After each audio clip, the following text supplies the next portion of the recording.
Welcome to Ham and Jam, the World War II British Airborne podcast, hosted by Andy Bryant and Kevin Getz. Welcome to another episode of Ham and Jam. I'm Andy Bryant, and I'm joined as ever by my good buddy from the States, although he's not in the States. No, I'm not. He's on vacation he's a vacation, not holiday.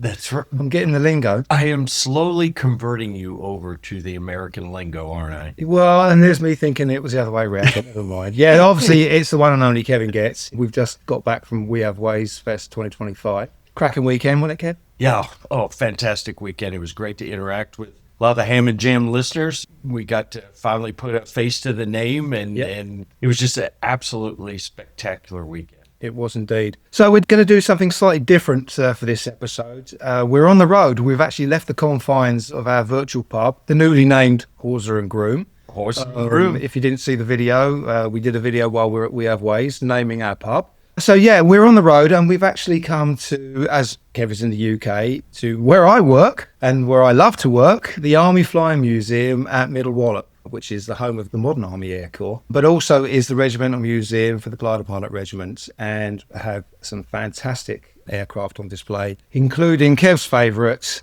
Oh, is there any better aircraft from the Second World War, Andy? You know my thoughts on it. I will preach from the mount. It is the Airspeed Horsa. Our listeners would have known that he's not exactly going to say it's the Messerschmitt. Yeah, no. Anyway, joining us today, not in our virtual pub, is two people, one of which is my boss, so I have to be careful what I say. And guess why Kev's going to be doing most of the questioning, because I don't want to get fired. We have the curator of the Army Flying Museum, Susan Lyndsay, and we also have my good friend, Henry Whitington, who is the archivist here at the Army Flying Museum. So welcome to Ham and Jam, both of you. Yeah, welcome. Welcome to the museum. So Kev, I'm going to let you get the ball rolling, because you are the king of questions. Well, I appreciate that, Andy, although I don't know what you're saying every time you direct that comment to me. First of all, Susan, it's my first time here. An amazing, amazing museum. How did this kind of all get started? Well, it all got started because, probably to take a step back, the museum, as you've just said, is the centre for the Glider Pilot Regiment. But it also covers a wide range of Army aviation. So it starts off looking at Royal Engineers aviation units, and then looks at the Royal Flying Corps in the First World War, and then AOP squadrons in the Second World War, and then GPR, and then Modern Army Air Corps. And in fact, the collection started at RAF Andover when there was an Army pilot unit, or an Army training unit there. And when that moved to Middle Wallop, the collection came with it. And it moved around various places on Middle Wallop Station, and then it ended up in the old cinema in the early 70s, and that's when it opened to the public. And although the museum at that point had about 20 aircraft, in fact, they could only show 3 in that cinema, which included a Horsa. The other was an Oster Mark 9 and a Skeeter. So sort of in the early 80s, they decided that they needed bigger space. So they then started fundraising to build the front hall that you see now. And then the museum's undergone a whole series of extensions since then. So what you see is really a sort of a very long story of individual people really caring about stuff and investing in things. How did you get involved, and how did you get started? I got started because I really liked museums when I was a kid. And so when I did my undergraduate studies, I did voluntary work in my local museum. And I started off, it sounds slightly unconnected, working in the paleontology department, doing mammoth teeth and making plaster cast fossils. But I had such a fantastic time there. That was in Bedford Museum. They were really kind to me, had a great experience.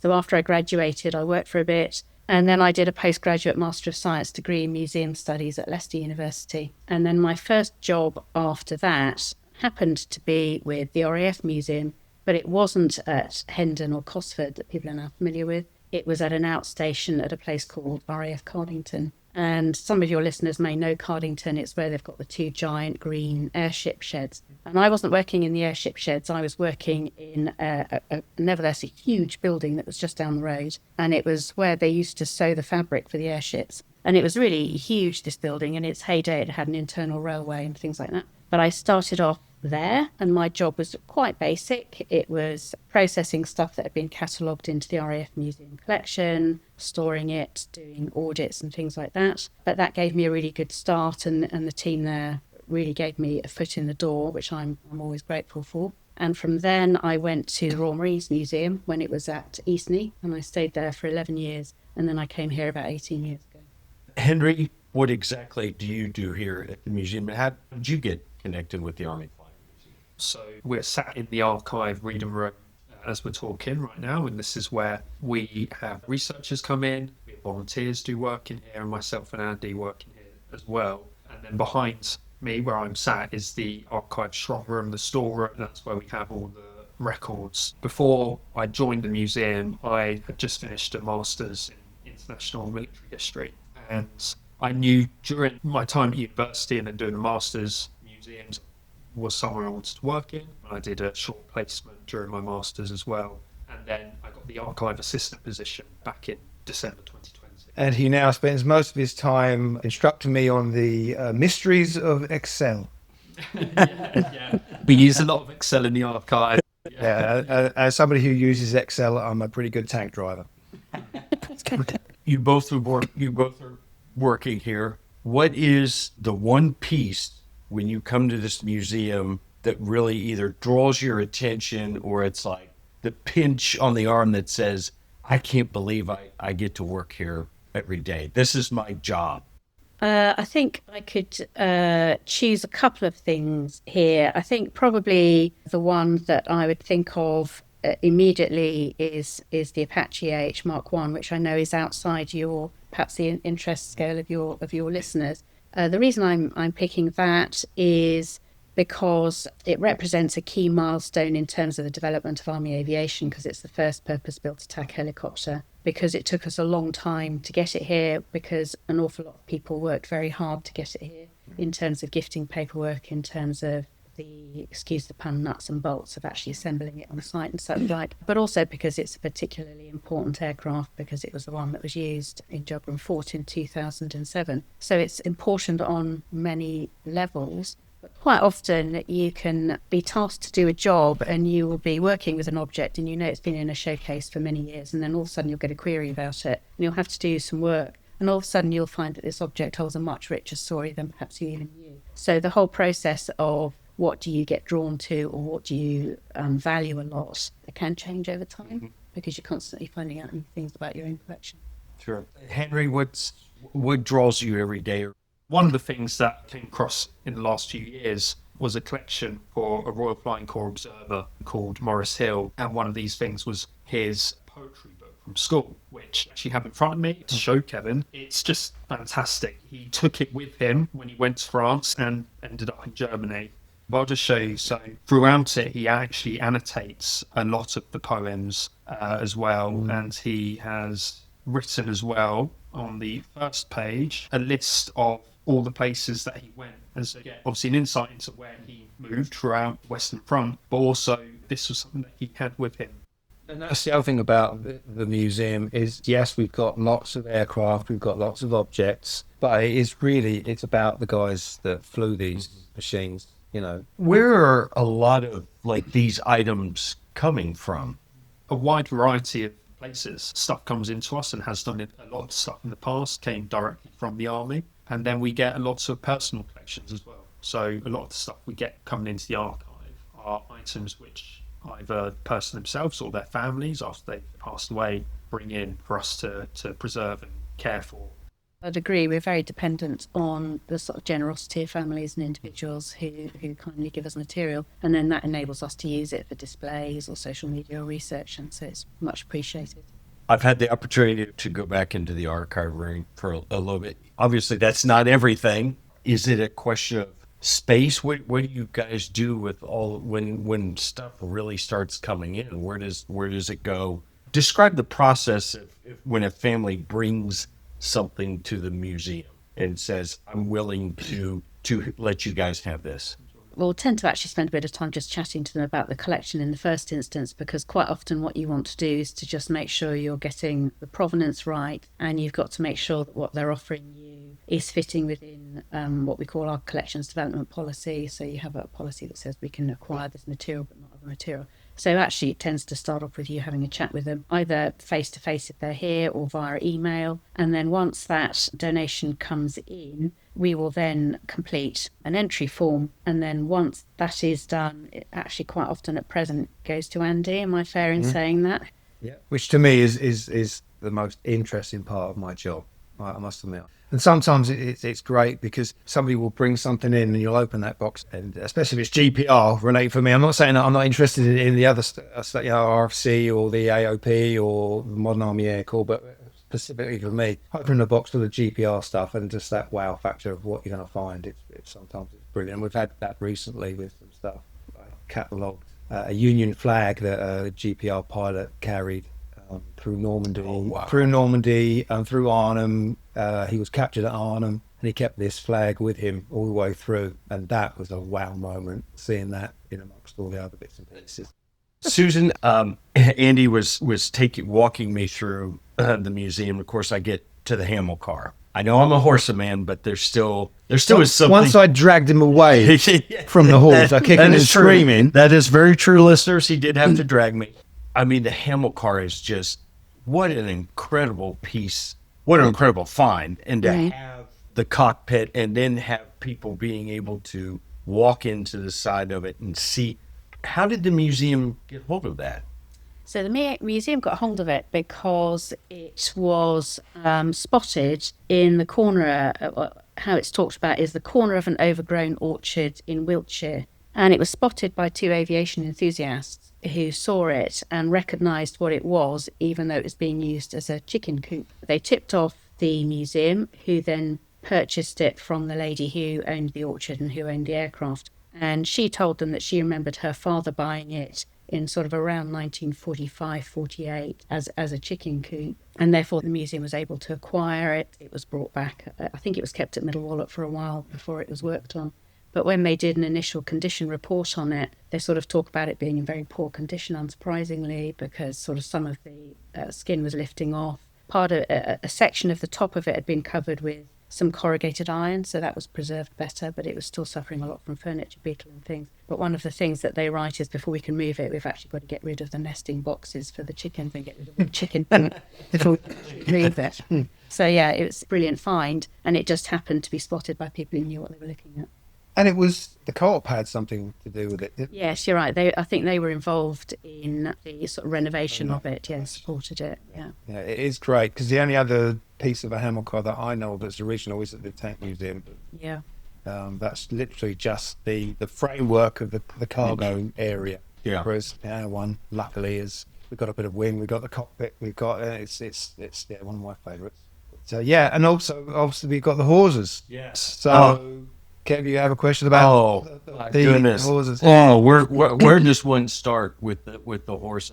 So what marks do you have here at the museum? So we have the nose section of a Mark I, and I don't know very much about the provenance of that. We've got a reconstruction, which people who have visited the museum will know. It's the sort of the black Horsa that's on the mezzanine. And then on the ground floor, we have an unrestored Mark II.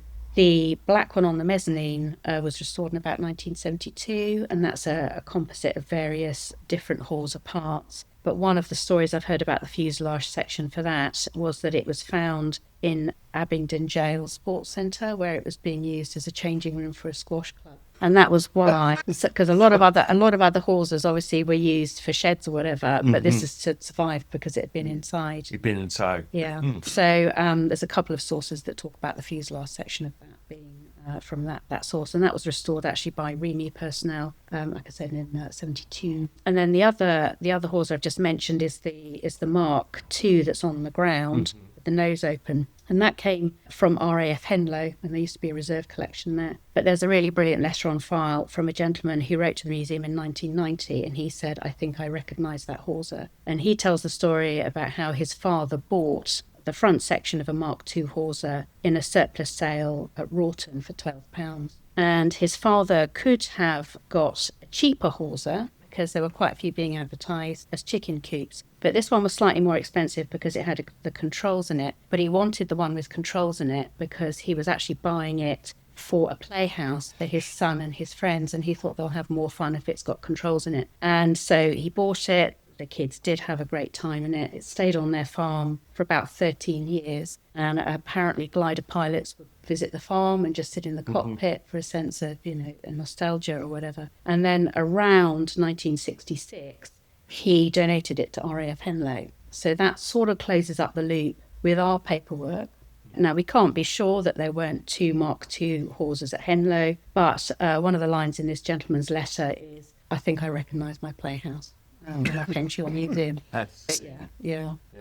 And obviously, you can't fly the Horsa until after you've been trained on the Hotspur. And admittedly, that was pretty incredible being able to see that and then walk underneath the Hotspur. How did that come into being? Okay, so that was a restoration project that took place in the 90s, and it started out because the museum had sort of partial tail section, it had a bit of the fin missing, of a Hotspur that had flown with number 5 glider training school. And they had this end section of that Hotspur, plus they had some undercarriage bits and a few other spare parts. And so they decided that they were going to rebuild it. As you can imagine, because the original part of the aircraft is quite small, there had to be a lot of building from scratch. And that was done by a small and dedicated team in the museum, and it took them just under 6 years.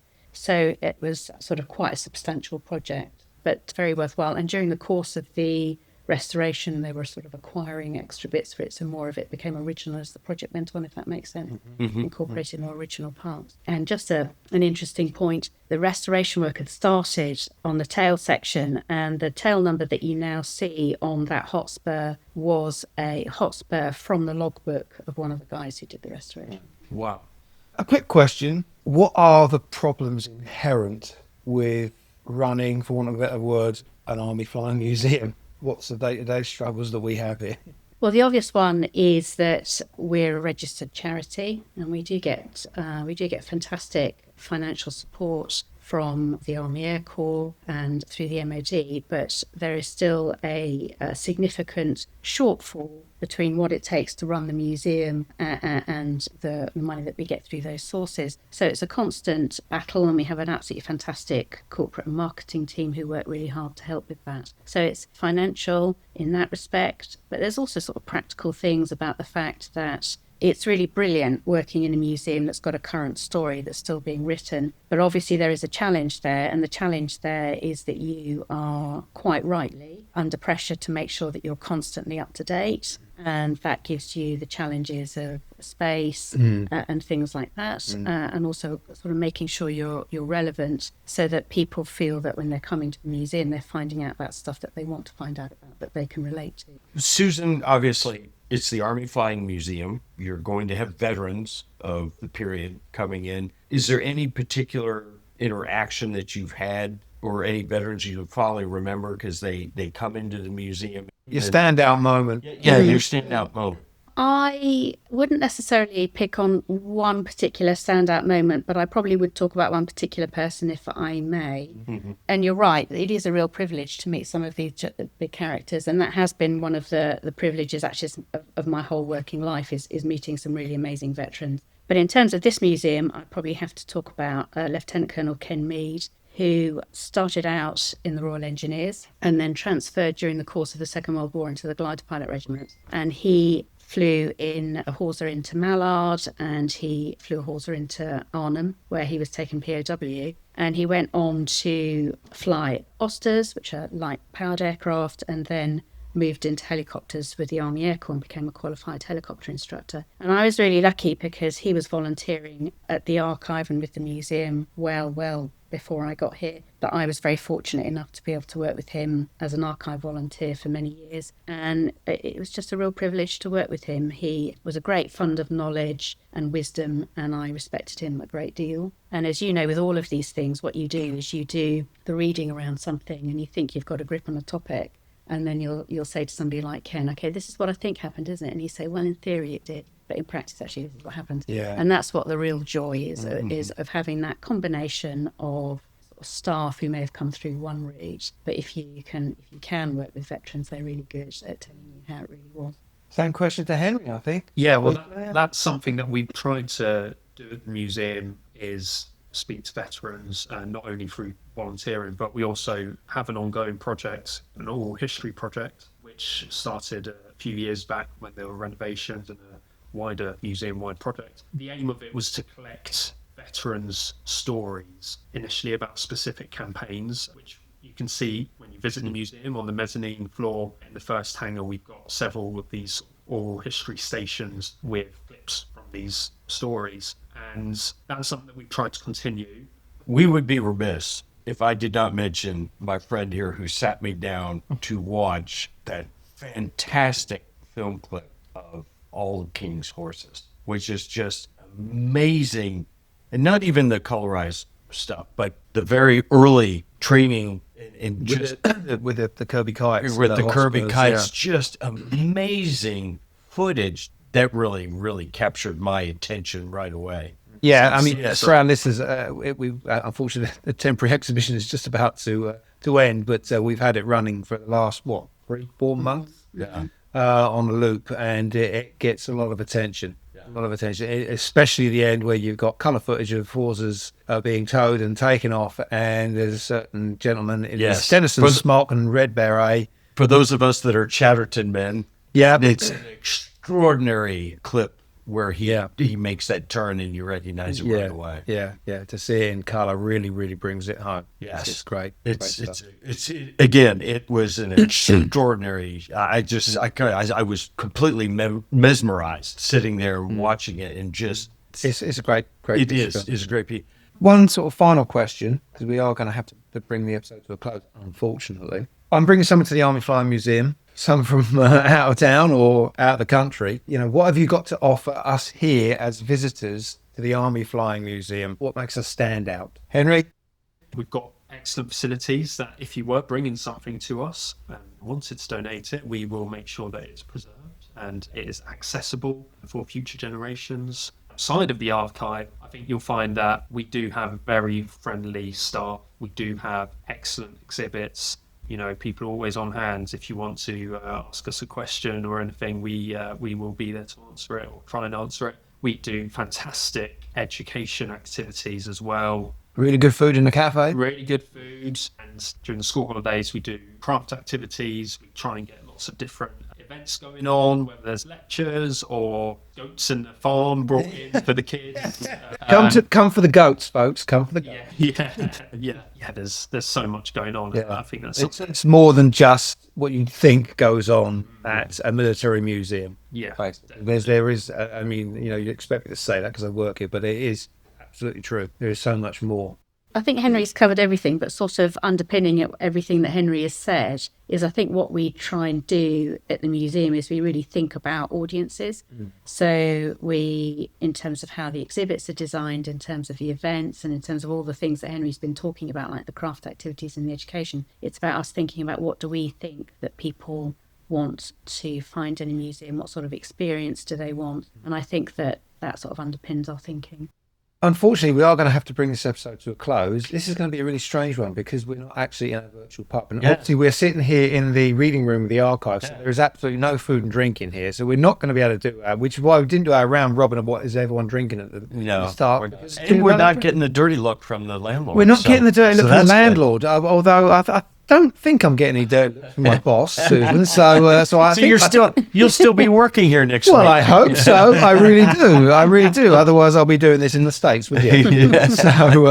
So anyway, anything to add? No, I just Henry and Susan, thanks for taking the time to be with us on the podcast. And again, it is just an extraordinary museum and very well put together. And I know, you know, sometimes museums fall in the trap of when they have a bunch of stuff, they feel like they have to get it, they have to show it to the public. And sometimes it's information overload, but this is a very high quality museum, and just it's both a testament to what you folks are doing here.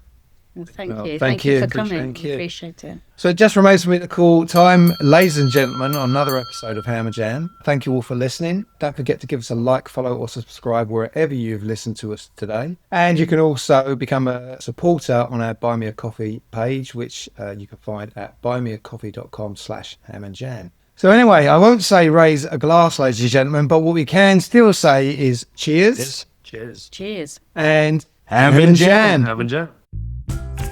Thanks for listening to Ham and Jam. If you enjoyed this episode and want to help Andy and Kevin make more, please support us on buymeacoffee.com. To dovetail into that, Henry, what are the challenges? Just a bit of announcements. Just our Heritage Open Day of that, we're holding a free showing of Pegasus Bridge in their own words. That's one of the blooper reel.